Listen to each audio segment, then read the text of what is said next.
I had such a good day yesterday. I had such a great day. I woke up and just things were falling into place, really. Um, I started off my day by going down to the mall and buying me Halloween 4, The Return of Michael Myers. Went home, watched it, loved it even more than I've ever loved it before. And then from there, the night ended. I met like a really cute girl. Things went really well for me for once. No, things normally go okay. It's just yesterday was a great day, and that's cool. That's really cool. We get pretty pretty damn cynical on this channel, especially about movies lately, which is weird because this is a movie channel. This is a channel where I talk about movies, and my arc has slowly been working towards a place where I tell you that movies are completely bad for you and we should avoid them at all costs. Let's kick it old school today. I want to talk about Halloween 4, The Return of Michael Myers. It's a great film. 19 what 88?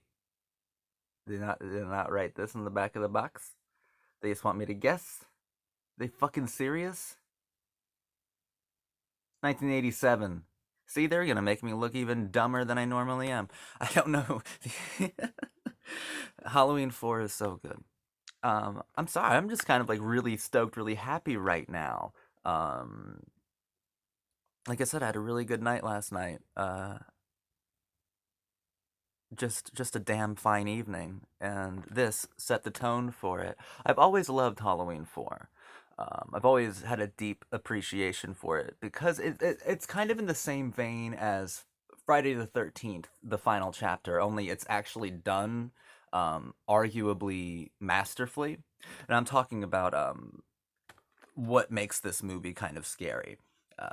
The ending of Halloween 4 is pretty similar to the ending of the final chapter, uh, with its main child star, its hero, being kind of ambiguously evil, being changed, damaged, haunted forever. In Halloween 4, they take it an extra step where little Jamie, played remarkably well by Danielle Harris, uh, is a spitting image of her uncle, a spitting image of Michael in the clown costume. And Donald Pleasance's face. Donald Pleasance, always a pro, but Loomis's face when he sees her on the stairs and he goes to shoot her and screaming, no! Like, the evil has pervaded Haddonfield once again. It's pervaded our most innocent, our children. And just to get it out of the way, Danielle Harris is great in this film.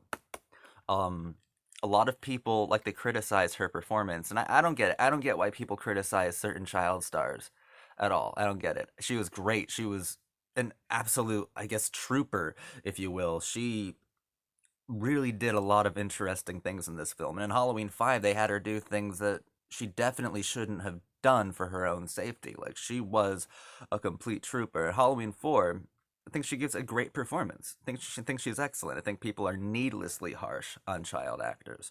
Um, she is absolutely phenomenal in this movie. What's interesting about this movie is that you can dive into it if you want to. It's not your typical part four. Of course, to place it within context, it's the return of Michael Myers after the Michaelmas Halloween 3, after that sidestep. So, like, the first thing we see in Halloween 4 are these kind of like it's going back to the roots of Halloween as a holiday, while at the same time placing the Halloween franchise back in its traditional framework of Michael Myers, of this John Carpenter created Lovecraftian deified boogeyman. Like, we're going back to it. So the first things you see in this film are like still tableau shots of agrarian kind of like Halloween decorations to set a really kind of morbid tonality. And of course, it's going back to when we first started celebrating Halloween within like an agriculture and farming culture.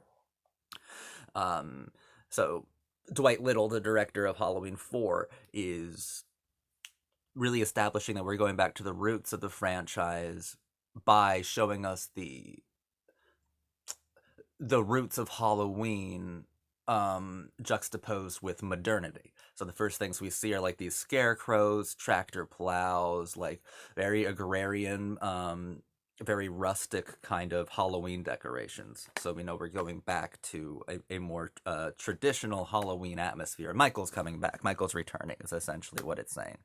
But I think Dwight Little, I don't think, I know this, I heard him say it like maybe 10 minutes ago, views Halloween 4 thematically as a Western, with Michael Myers being this like outside force, like not necessarily bandits or, bounty hunter or something. It's not necessarily like that, but it's an outside force of evil, just the symbol of evil coming in on this small town to taint it, to destroy it, to defile it, to corrupt it, to destroy what innocence is there. And the most innocent thing about it would be its children, would specifically be Jamie. And Michael is coming in to erode, to make the innocence of this small town Haddonfield impure, to make this place impure. And you have people like the wise old man, the prophet Dr. Loomis, and the sheriff of the town as the authority figures, the protectors of the children of this film. Now, of course, what makes it a horror movie is that the problematic ideology has to win, or else it's not actually scary, and that's what happens. Exposure to this evil makes pushes Jamie over that psychopathic ledge, and the film ends with this child, this little girl, standing there with these bloody scissors, emotionless, blackest eyes, devil's eyes. She is evil. The evil came to town, and the evil took it over. The evil destroyed your town.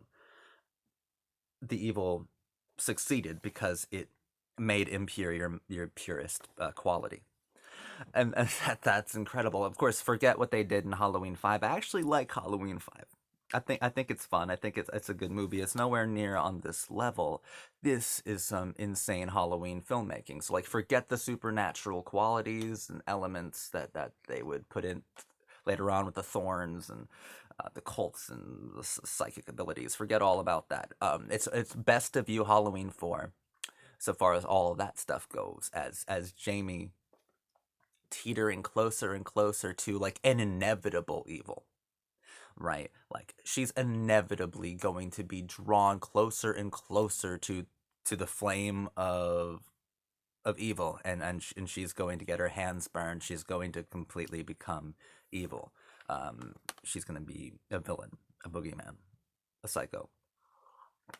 That's the best way to view it. I think it's the way you should view it, or else the ending has no sting. That ending is one of the most pulverizing endings in slasher films, and that is just a remarkable thing to really behold. As a self-contained ending, like outside of its series, if you just watch Halloween 4 like I do, just as a standalone Halloween film, it might be the most pessimistic and damning and cynical and horrifying Halloween film that there is. Absolutely. The kills in this movie, holy shit. At least Michael Myers has a bad habit of recycling kills, and it makes it a little bit boring. But in this one, the one he chooses to recycle is like head crushing. Is like shoving his fingers and thumbs into people's heads and just crushing their heads. If you're gonna recycle any kill, please recycle a kill that fucking brutal. That was awesome. I of course loved seeing it more than once. That's a kill you have to see more than once. That was awesome. And I mean, like, superficially, Kathleen Kinmont's of body. That is peak. That is a peak '80s bod. Loved it. By the Fire. Oh my god! I was like, I guess I'm acquiring a blonde '80s kink fetish. Whatever, dude. Kathleen Kinmont was Oh my god, amazing siren, and actually a really funny character with her. Like, I want that shirt that she walks around in. Cops do it by the book. Like, I could cosplay as her. It'd be remarkably fun. What a cool character. What a great archetype. And her death was amazing too. Getting like impaled up on the wall with like the shotgun or whatever, and he. That's when Michael gets to stand there and do his signature like Halloween is always scary because it forces you inside of the perspective of a killer. Um, the first Halloween film does this in POV shots. It forces you inside a psychology that you cannot understand because it probably isn't available, because it is the darkest psychology possible, and you really can't empathize with that. You really can't sympathize with it. And that's what makes it so scary, is trying to understand a psychology that isn't yours, but being forced into the point of view of that psychology. Here, there are some POV shots like that, but it's a bit trickier because you are empathizing, you are identifying so heavily with Jamie, with the child in this movie, or you are sympathizing with the idea, with the concept of protecting her, with protecting that innocence. So it's getting you there, it's getting you so vulnerable to that moment where Jamie turns out to have lost all sense of goodness and becomes just evil.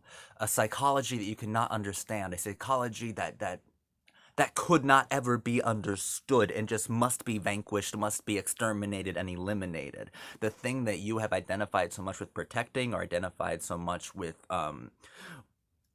just in general, just identified so much with the character, it tricks you into that identification of protection, that you failed in protecting the child, that you are not necessarily complicit, but now you're lost. Now you're adrift. Now you're shocked because the evil destroyed that which you cared for most, the child.